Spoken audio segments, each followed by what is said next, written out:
Suppose that we are in a happy hours night, girls. What will be the your drink of choice? What would it be like? Okay, we're gonna have a drink and relax. Depends on what kind of day it's been, but either I'd go with wine if I'm just sort of winding down, or a Long Island iced tea if it's been one of those days. That is a strong one. Yes, it is. It would have to be a pretty serious day, but mostly it's wine. Different ages, different backgrounds, different stories. One common denominator: the desire to unleash a powerhouse woman. Selling on heels. Give a girl the right shoes and she will conquer the world. Selling is a craft and a science. Come to learn with us the superpower behind behavior for sales. Human Behavior Hacker School. Where you was born? Oh, I was born in New York, in Brooklyn. So originally from the city. How long did you live in New York? While I was in elementary school, I moved to actually upstate New York, and my dad is actually a retired New York City detective. So he moved upstate, and then he could commute back and forth. It wasn't until I was 20 until I moved to Florida. So when I asked a couple of questions, I asked, what do you want to be when you was growing up? And you says a business person. And it's the first time that I find somebody who answered that question that way. Why? What was fascinating about business people that get you to be one? They always look so put together in their suits and just sort of running around and doing their things. And they seemed awfully important. I wanted to be one of those awfully important people. So I thought, that was a really cool thing to be when I was a kid. And how you move from the kid dreaming to college to a sales position? How was your transition? Yeah, that transition was, while I was in high school, I always worked in retail sales. And when I moved over to college, I continued that position sort of part-time. But I had an opportunity to go manage a store in Orlando, Florida, while traveling the country.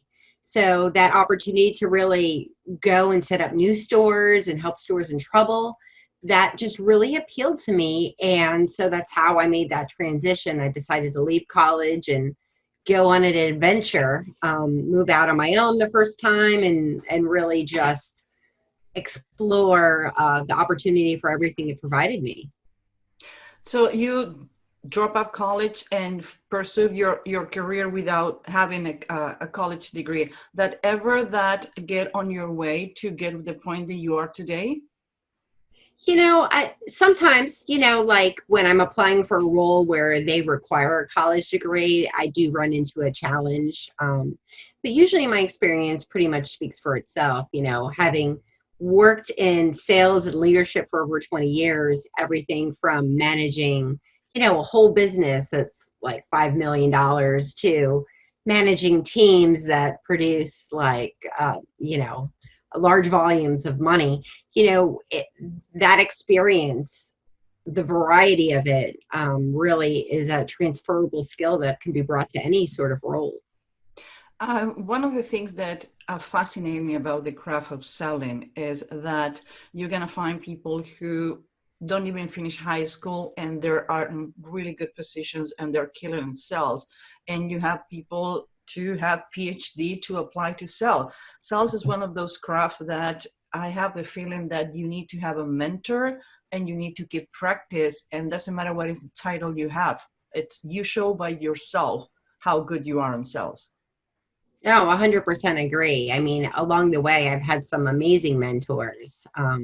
When I was working for Profit Zoom, I had a mentor in Greg Kerskalen who was just amazing to me in helping me sort of refine those sales skills over time, as well as Andrea Drennan over at Tops to really, I was a little bit of a pain in her butt, but she allowed me to really grow because she had limitations. I had limitations on what we could do. And so sort of refining how you get things done within organizations when you have to consider political equity, political capital, social capital, how to get buy-in from other departments. Those skills really helped me throughout my career. You have a company name, then to me sounds fascinating, Sales 101. 911. Sales 911. I'm sorry, Sales 911. Why Sales 911? What is the emergency that you saw as a business they need to be fixed? One of them, Yeah, because I I mean, guess there are a lot. yeah, well, and it depends on what your emergency is. Is your emergency that you're not getting enough leads?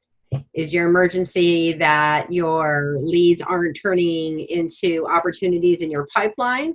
Or is your emergency the pipeline? So basically, it's about anything within the sales, within the buyer's process, where I can help provide value. So everything from how to reach your target market, how to optimize your sales process, how to create a better buyer experience, everything within that to really turbocharge that revenue engine to make sure that you're having predictable revenue growth. Everybody talk about the modern buyer, but not a lot of people is talking about the modern seller. And sales is one of the professions who need to be adapting all the time. Even though you have been in sales for 30 years, you need to keep training. This is a craft they need to be nurtured every day. And now today, sales is not only the craft of sales, it's behavioral science, numbers, statistic. They become way more complex than the people think it is.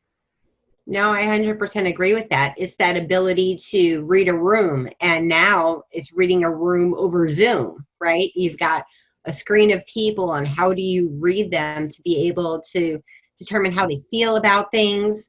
It's one of the things that women typically leverage in sales is really that ability to sort of read people. And so how does the modern seller do it, even specifically right now during the pandemic? By really leveraging their communication skills and working on truly connecting with people on a deeper level. So the modern seller really has to adapt to the modern buyer, right? And meet them in their journey. Just like B2C, have Amazon. I have Amazon packages coming to me regularly, right? And why is that? Because they've made it really easy for me to buy from them.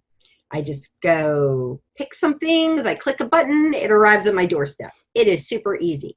So from a B2B standpoint, how easy are you making it on your buyer? And what is that experience like from the conversations that happen at the beginning to every step along the process? Are you partnering with your prospects to really make sure that they're getting the outcomes that they're looking for out of whatever it is that they're trying to do with you? So, do you think there's any of the sales market who is having harder to adapt to this new process of selling online, and not to like, hey, let's go for coffee, or let's have a lunch, or let's meet for a drink, or I see you in a meeting next week? yeah, I mean, I think sellers that are not willing to adapt, who aren't willing to do the video calls and to create a deeper connection. And further, that, the ones that are not willing to create a brand on LinkedIn and go beyond just the traditional sales models and take it the next level up. We're talking more and more about that ability to bring your whole self to work, right? As diversity, equity, inclusion initiatives become more important. It's also bringing your whole self to your sales process and showing them, I'm a real person, you're a real person. Let's be real people together and see how we can help one another, so that we can resolve your challenges and, become friends. What is the biggest inquiry that you have in the last couple of 5 or 6 months for the clients that you already has been helping, or the new ones who come to you for help? Honestly, I've gotten a lot more inquiries lately talking about sales culture and how to create great cultures. As I've been a little bit more vocal on LinkedIn about women in sales and some of the struggles that they've faced.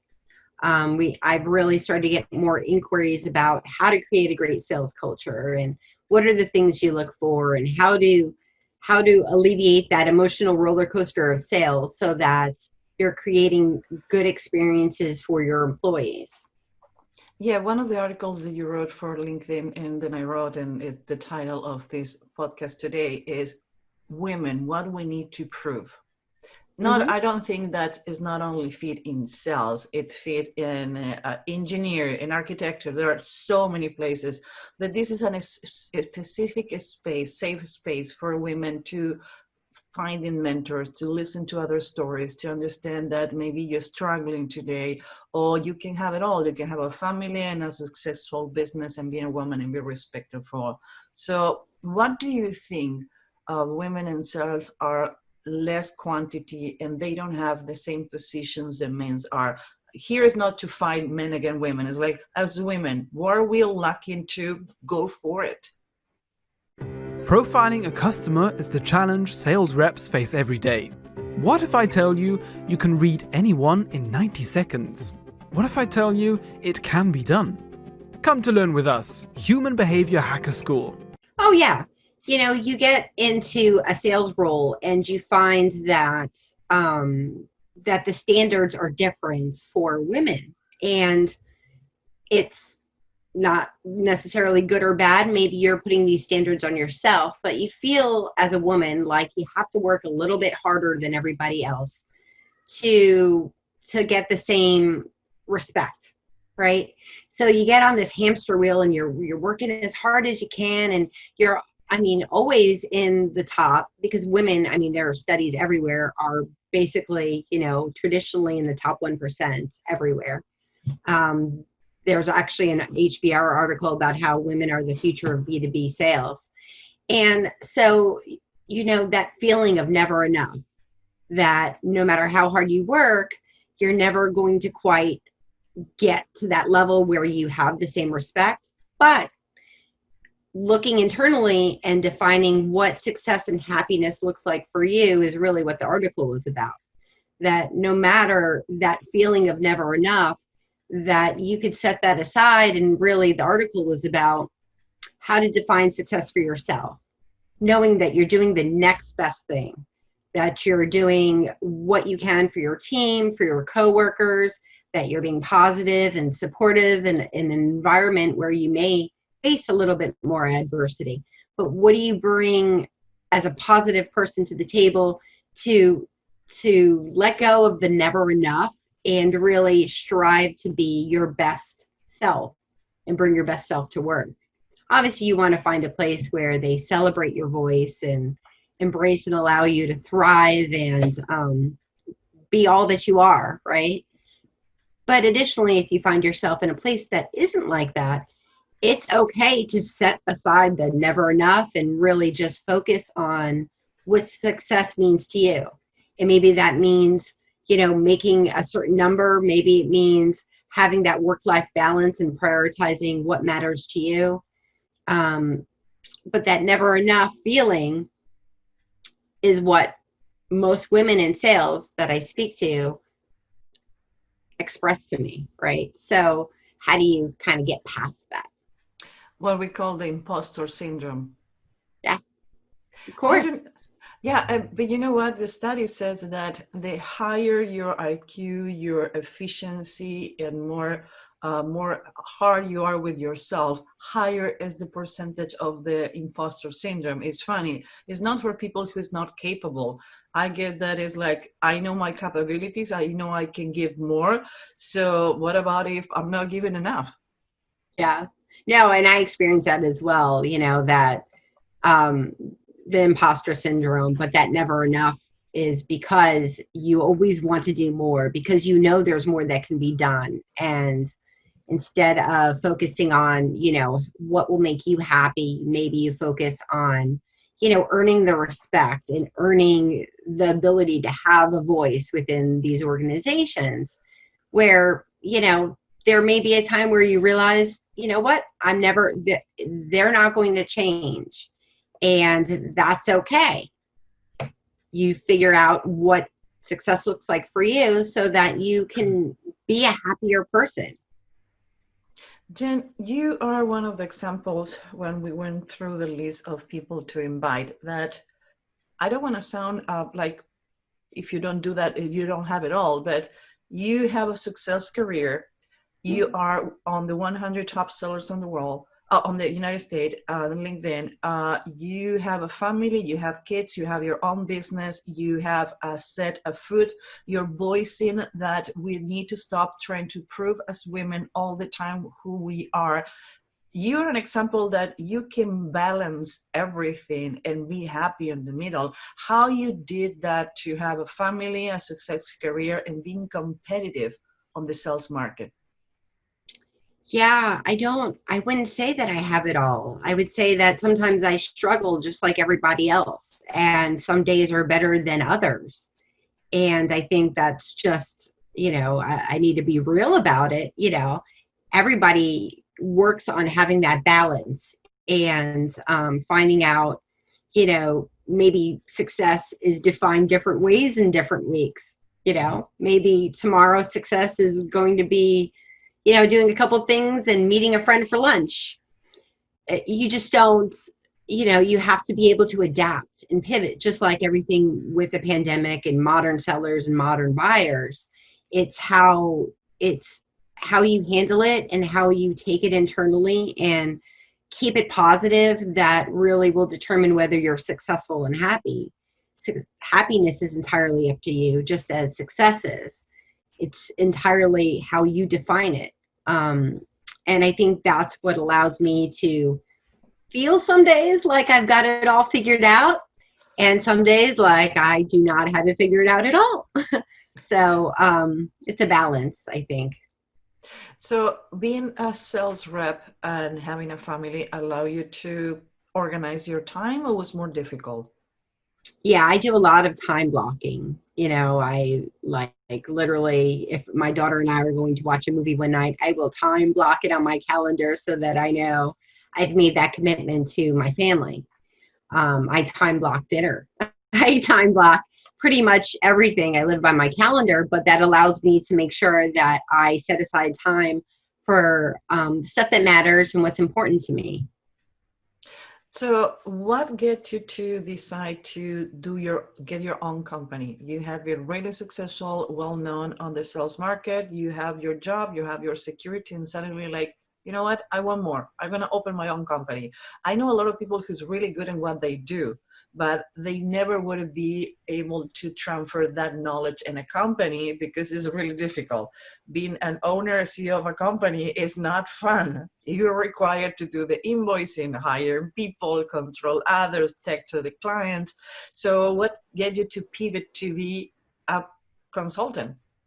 Well, I mean, in reality, I was impacted by COVID-19, so I had lost my job. So what I wanted to do is I always had this side hustle of consulting. And so I had always, in the name Sales 911, I actually had for well over a year before this even happened. And I'm like, this is the time to do that, to sort of expand my network, create more visibility for myself, do more things like this, because I wanted to get a better place for women in sales. And how do you do that? You become a founder, you get more visibility for yourself, because I know that down the road, my daughter is likely going to be a woman in sales or a woman in some maybe tech space, right? And I want her to have a great experience and her to feel like she's in an inclusive environment and be able to know that the strength of her voice matters.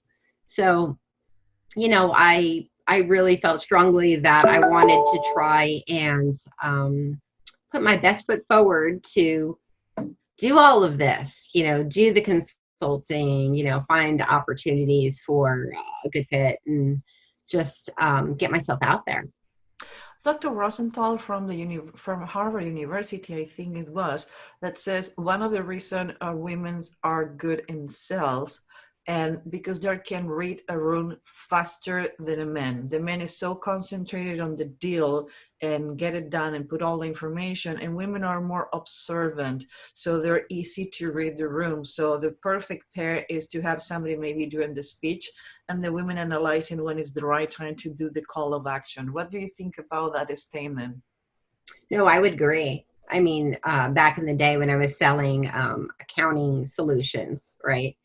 I would typically bring, my VP of sales or, a sales engineer in some cases, and go into rooms where it was predominantly men. And I always understood faster when things were slowing down, when we were losing interest, when it was a good time to take it to the next level, when it was a good time to ask about next steps. Like, I could tell that my coworkers, right, weren't really picking up on those cues that, like, I could tell from just like body posture and the expressions on faces and things like that. And I think that's a huge asset for women in sales, that ability to read a room. And then taking it a next level with what's going on now, being able to read people on Zoom, that ability is something that women can really leverage right now. You're in front of a group of women who want to make it in sales, and maybe they have the chance to go to college or they learn the craft of sales. What is the advice you would give to a woman who want to make it on the sales market, that they should train, prepare, or get acknowledged in order to make it? Ambiverts sell 24% more than introverts and 32% more than extroverts. Come to learn with us Behavior for Sales, Human Behavior Hacker School. Yeah, I mean, there's, I would really recommend to just take a learning mindset, to always be learning. There are courses, there's materials out there. There are influencers on social media that provide so much content on how to find opportunities in sales, how to leverage those opportunities, to how to make a cold call. There's so much content right now out there, as well as classes and books, and that ability to always just be considering new ideas and strategies, and just always consuming new ideas will really go far. I also mentor for Girls Club, which is a women's leadership training program, which, there are a lot of resources in there. We do live sessions where sometimes we bring on men to ask them, how to handle specific situations. But additionally, there's so much for confidence building and for just giving you the tools to be successful in this role. Yeah, I coach too, and behavioral sales. I'm not a salesperson, but I'm a coach who help salespeople go to what you specified, the behavioral, how to read other people, how to read email, how to read between lines. Do you think that it's one aspect of the sales market that women haven't get the ceiling yet? They're not getting through. IT is one of the market that women are start pushing harder and getting more. But do you think it's any industry where women hasn't put the foot completely? Yeah, I mean, most people believe that software sales is one of those industries where they're still working on sort of cracking through the barrier. And, some women have made it through. It's up to those women to lift each other up. That's why programs like Girls Club are great, where you could then, as a mentor, give those insights on how to get to the next level, how to handle those difficult conversations on, setting that path for yourself. So talking to your leader and understanding, okay, so I am interested in the next level. How do I get there? What do you need to see from me in order to reach that next level? What does my career trajectory look like? And being able to define that with them and get their support to then make those steps happen. If you're not willing to have the conversation on how do you get to the next level, then you're never going to know. But you have to ask. It's just like closing a sale. You have to ask for the sale. If you want to get into leadership or you want to get to that next level, you have to say, how do I do it? Let's define it. Let's create a plan and partner with me because I really want to do this. And so women really need to proactively start doing that in a way that people will listen. Do you think women are more willing to ask for coaching or for help or ask questions? I think because there's so, in some cases, there's so few women maybe within their organization that they don't know really who to ask. So the emergence of all of these association and groups, like I'm also part of the National Association of Women Sales Professionals. There's also Women in Revenue. The emergence of these groups has really helped because you have a place to go ask those questions. These communities are really starting to grow and becoming little tribes of people who are all willing to elevate and support each other to reach the next level. And it's amazing to see. I do find though that women sometimes in leadership positions, because they're trying to prove themselves, working as hard as they can and supporting a team, there's not a lot of free time, right? So they're very careful about their time. So, finding opportunities to find more mentors is something a lot of the associations are doing, so that there are women that you can choose from who will invest their time into bringing other women up. How do you ask for mentorship? Because I hear a lot for women says, in my company, I don't have anybody who can mentor me because like you says, there are no women on higher position than I am. And sometimes men, they don't want to spend time doing that. How you find a mentor and you ask for mentorship? In my case, I was talking with someone, I spent almost 2 years for 15 minutes seated in front of the person that I want to be trained by until the person said, okay, I'm going to train you or I'm going to call the police. Okay, you got me. But it took me 2 years but that person took me seriously. Mm-hmm. And the first time he says, well, okay, the first meeting we're going to have is going to be Sunday at 7 p.m. Why? Because if you're really serious about being mentored by me, you need to sacrifice something because I'm sacrificing something too. And he became one of my best mentors. I don't even think about any new business plan or any products or taking a new class without talking with this person. He's been in my life for 10 years and it's been amazing. But in my case, in my profession, the mentorship is really different. How you do it in sales. Yeah, time is a resource. So to earn someone's time, you really need to show that you're invested into earning their time, investing into the relationship and what you bring to the table and why you want them for a mentor, and really make that case. There are some people who are very open to that. There are some people that you have to work harder to get in the door, but it's no different than prospecting in that case. When you're prospecting, sometimes you'll get someone on the first call, maybe it'll be the 20th LinkedIn DM, but you have to keep on working at it. And persistence is obviously a sales skill, and you need it in this case as well.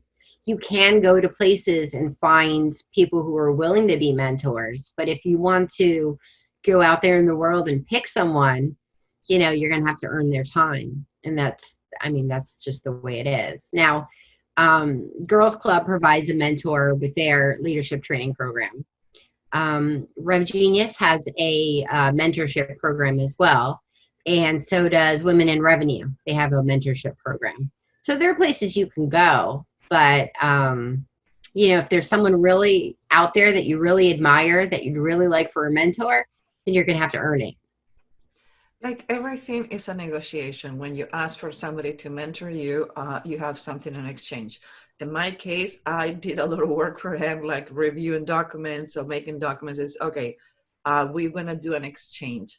So what you can bring to the table or offer to someone that you want to be mentored by to put in the negotiation, because we're talking in sales, we know there is like a product and a price, I'm seller and a seller. So what can be your offer to someone that you want to be mentored by, that you can offer to, like, okay, maybe I'm gonna be considering for it? Profiling a customer is the challenge sales reps face every day. What if I tell you you can read anyone in 90 seconds? What if I tell you it can be done? Come to learn with us, Human Behavior Hacker School. Yeah, I mean, it's a two-way street. So you can offer to do things to support them, to support their business, to do things to support what they're doing on social media, any initiatives they have within their company that they care about.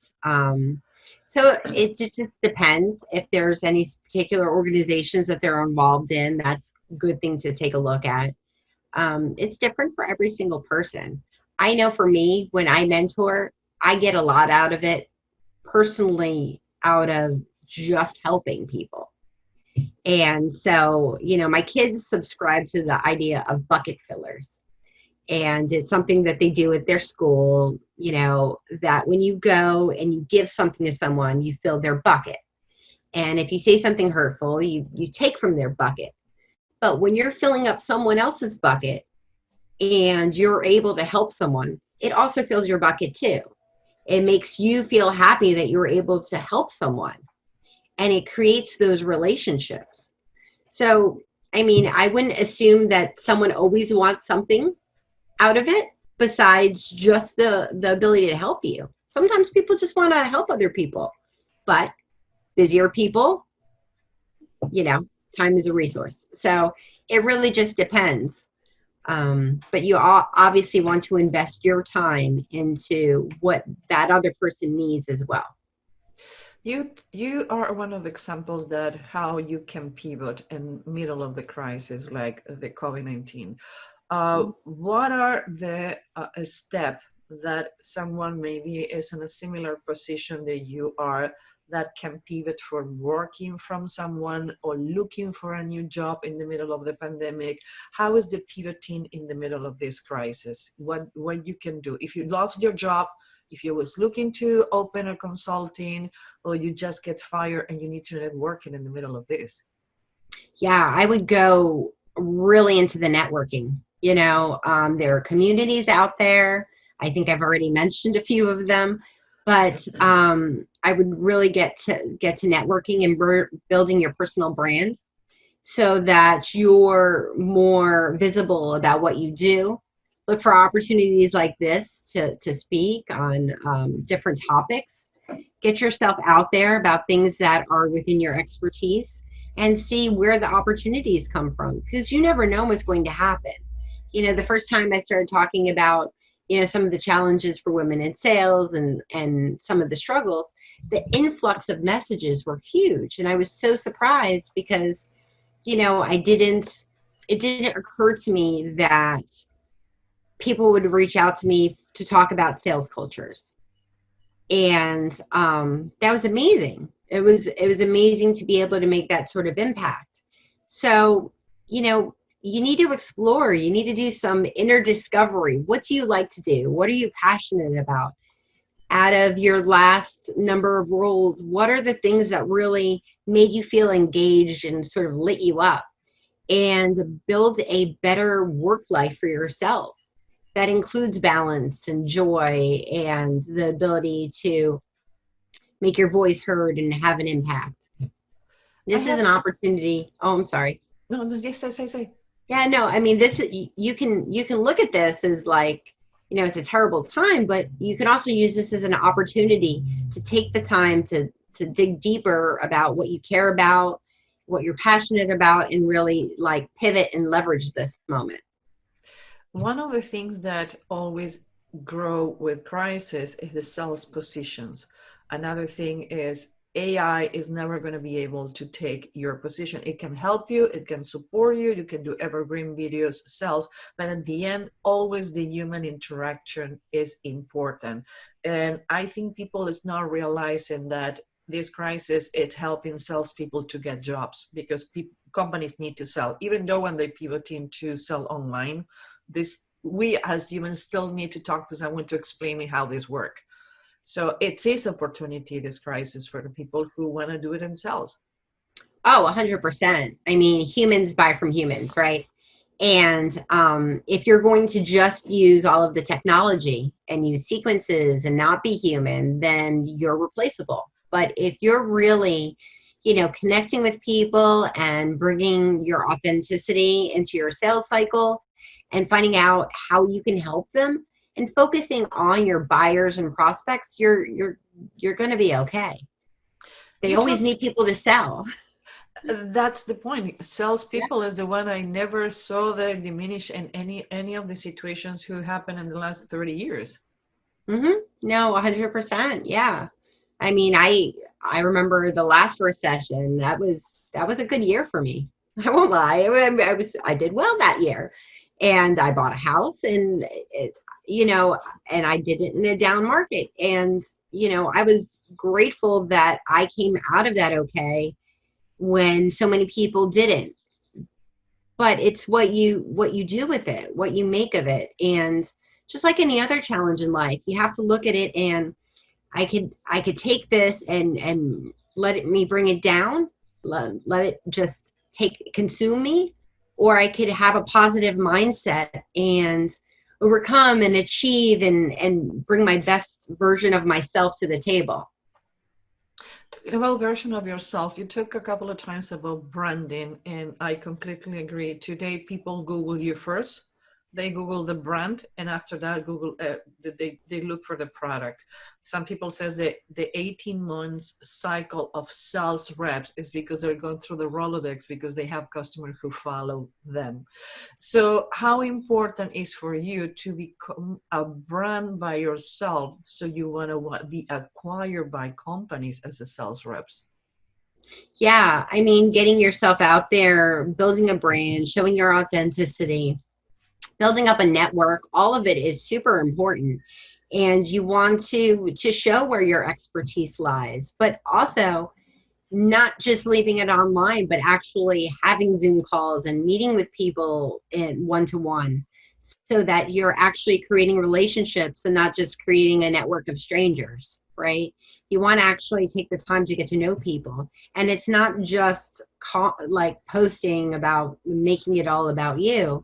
It's about also engaging with other people and what they're posting and where they're bringing their authentic selves to actually build relationships. It's just like anything else, it's a two-way street, right? They said that your branding is like the process of listening, 80-20. 80% of the time, share other people's comment, fill them with information, give them solutions, and that is going to give you the 20% of the time that you can be selling. It's like when you're in a sales, listen 80% to know what your clients want in order to provide them that instead to be talking and doing a speech all the time. I see that the people who have a biggest presence on sales training, on sales on the media, they're really grateful with their time sharing and giving content. And I wanted to follow you. I'm waiting for your next article to see what is the new trend, what is going on, how I can improve. I think that is a really good way to become a brand and sales too.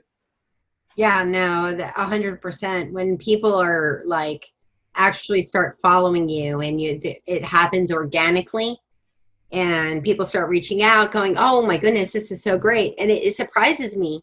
Like I went to a networking call maybe a week ago or something.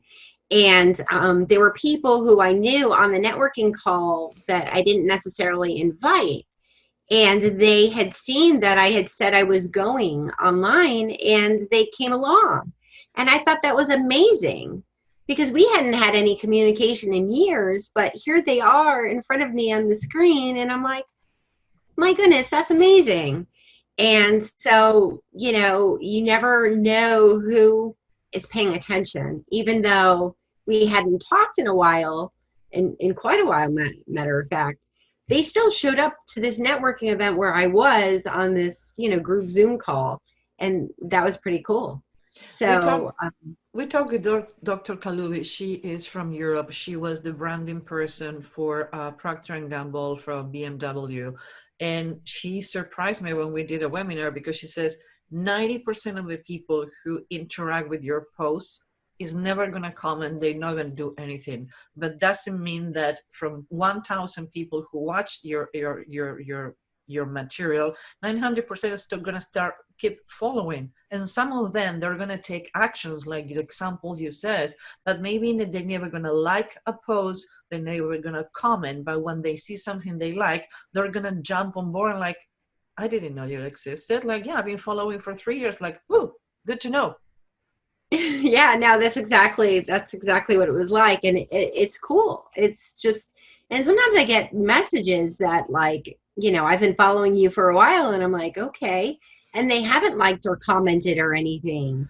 And they have a question and I find it amazing, that they're now reaching out, and I love to be able to help others.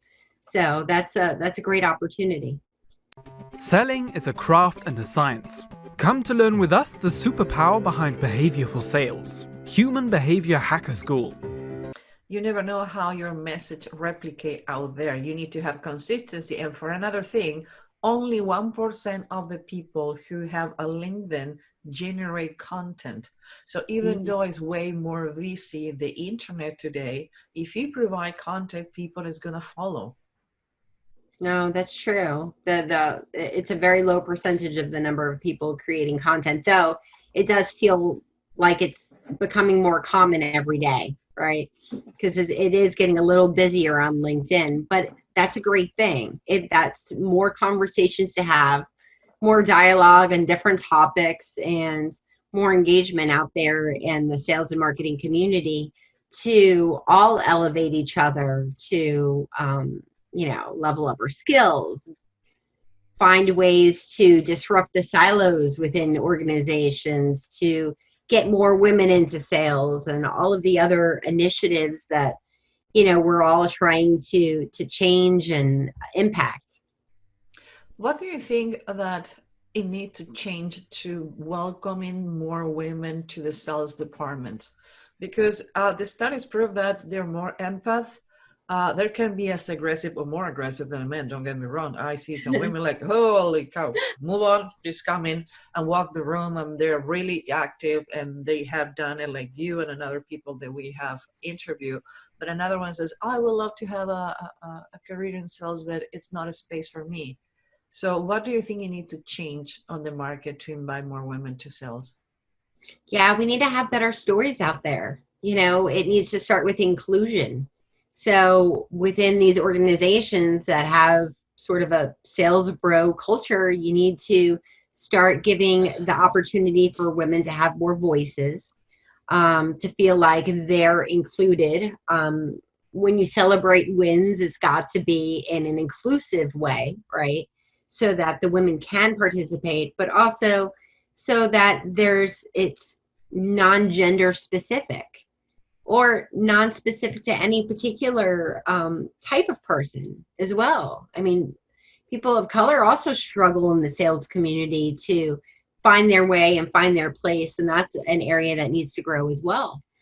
But by creating better stories out there, and you're gonna be able to gain more traction and get more women into sales.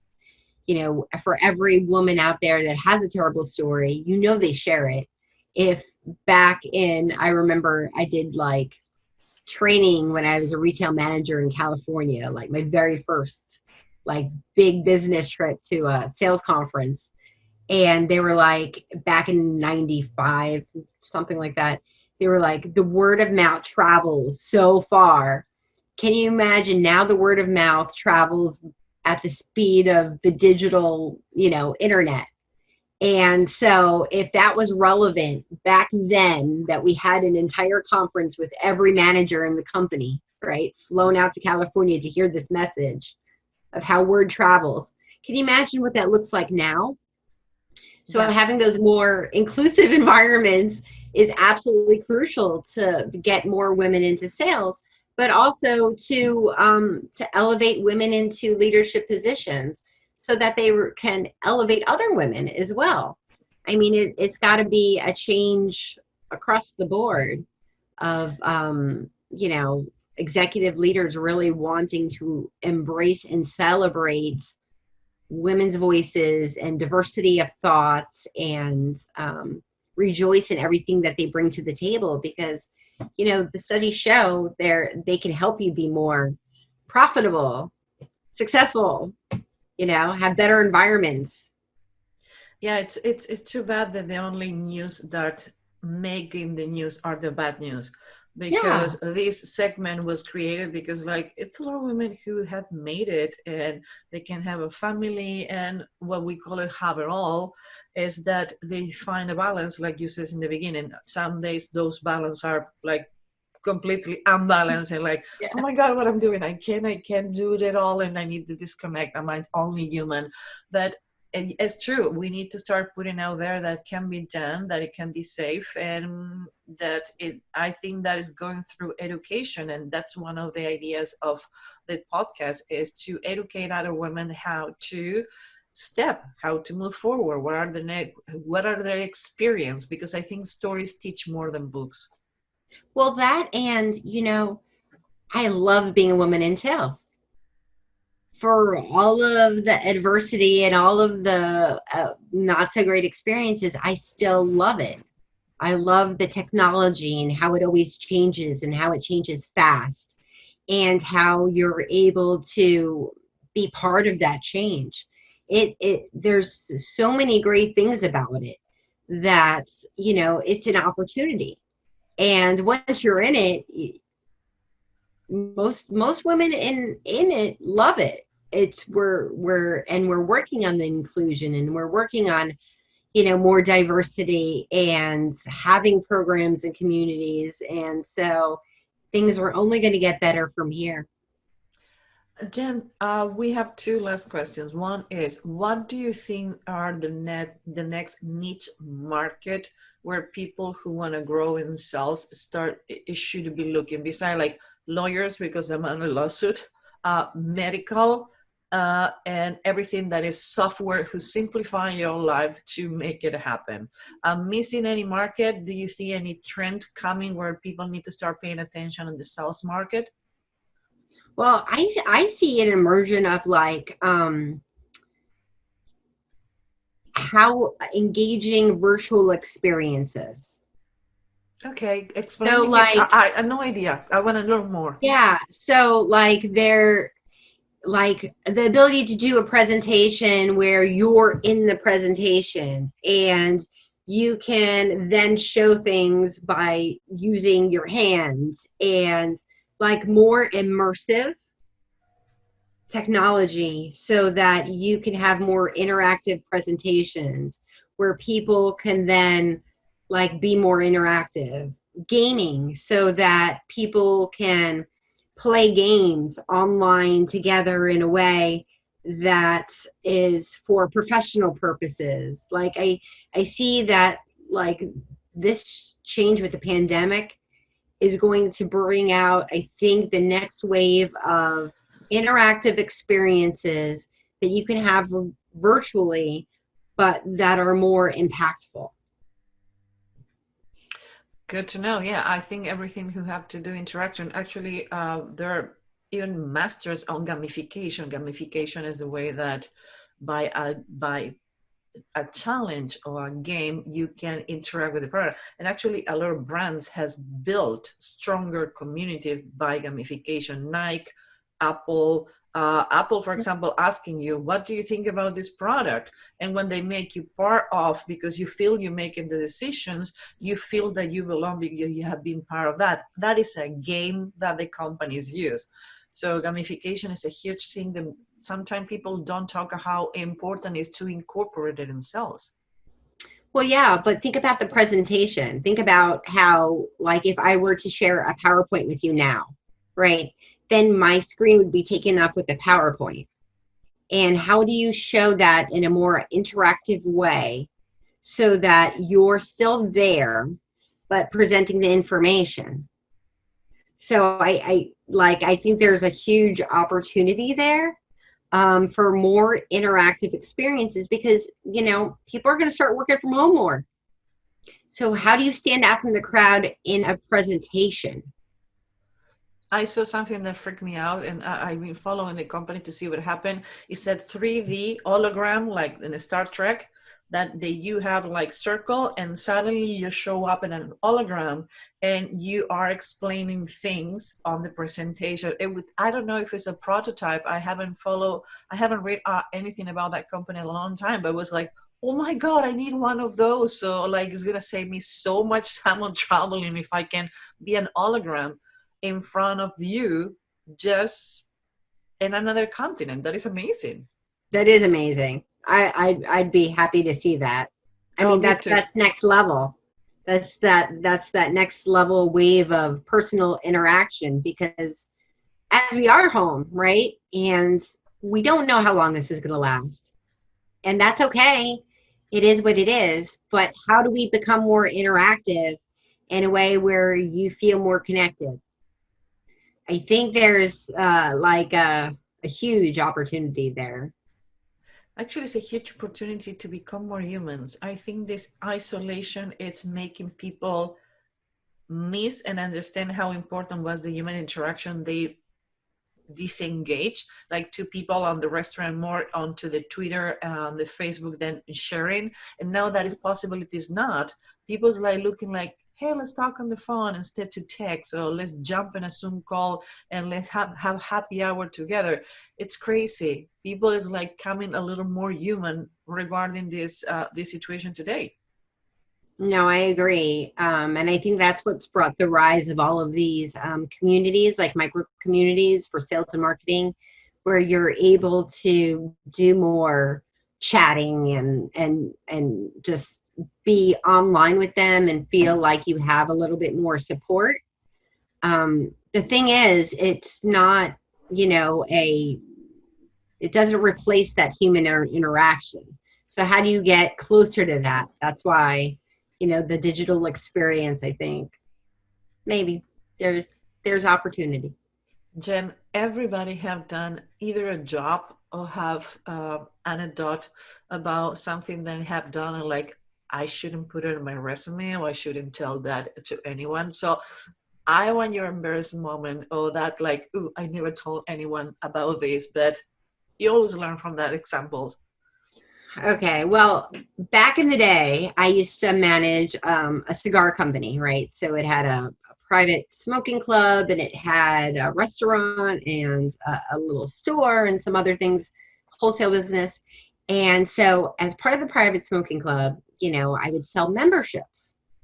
And so, I mean, every time that I'm down and I think, and I start running into impostor syndrome, or I think I can't do anything, right? Do something. I think to myself that I used to sell air, smoke-filled air. I used to smoke entire corporations on the idea that they could spend $5,000 to sit in a room with smoke-filled air. And if I could sell smoke-filled air for $5,000 a year, I can pretty much do anything. I think so. So how long you was in that position? Oh, I was in the cigar industry for a number of years. I actually did 2 different cigar clubs. And it's funny, that's actually where I got my first taste of B2B sales. Was I was in retail for a while, and then I had an opportunity to manage a cigar store. And they had a bar and private membership club, and I got promoted. And so I ended up managing this, you know, it was a cafe with live entertainment and a bar and a wholesale business. And they had this private club. It was in Orlando, and it was just amazing to me that these guys would just sit in there and wheel and deal, and you never knew what they were selling half the time. And they built those relationships. You would see them every week coming to meet for cigars and to, you know, just talk. And then they would ask to bring new people in, and then I would sell them a membership, and then that guy would network, and then he would bring in another guy, and it was just amazing to me. And then one day a woman came in and she bought a membership, and I'm like, do you smoke cigars? And she's like, no, I don't smoke cigars. I was like, why do you want this? What she was looking for? She was looking, she was a consultant looking to network with all those people in that room. It makes sense. And a personal membership didn't cost all that much.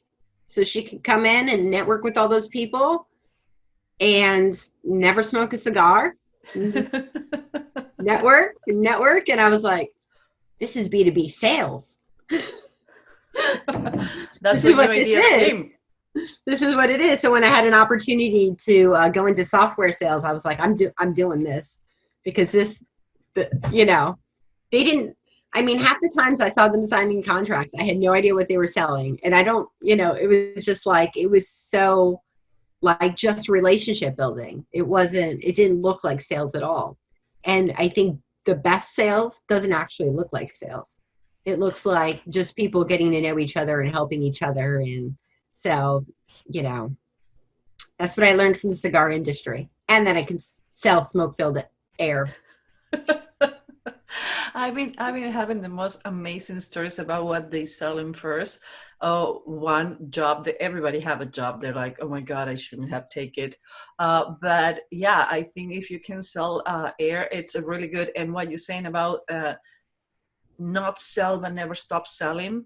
Like when people is going like, hey, friend request in LinkedIn and hey, I'm selling this, or I can fix your problems. Like, no, it's not the way to sell. No, I always use those examples to teach my students, like, you don't sell that way. You establish a relationship, because you only become annoying. And if you want to sell me, know me first. Doesn't matter what is the price of the product, because I'm going to be a replicator of your voice.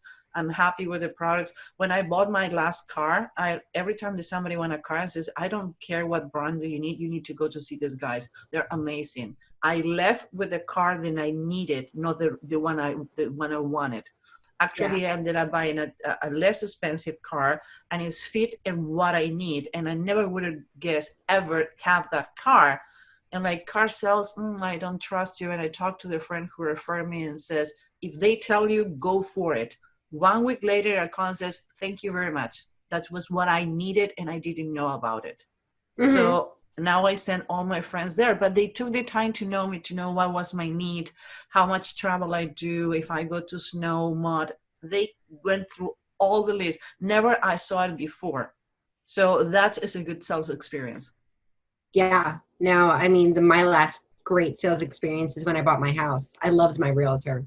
She's my partner in crime every step of the way. She had my back, anything I needed, like every vendor, when it came to negotiation, she went to bat. She was my superhero for that buying experience. And I felt it every step of the way, that like she was 100% invested in us getting exactly what we needed. And it's, I'm always happy when I get a call from her or a Christmas card, and we have a relationship. So it's great.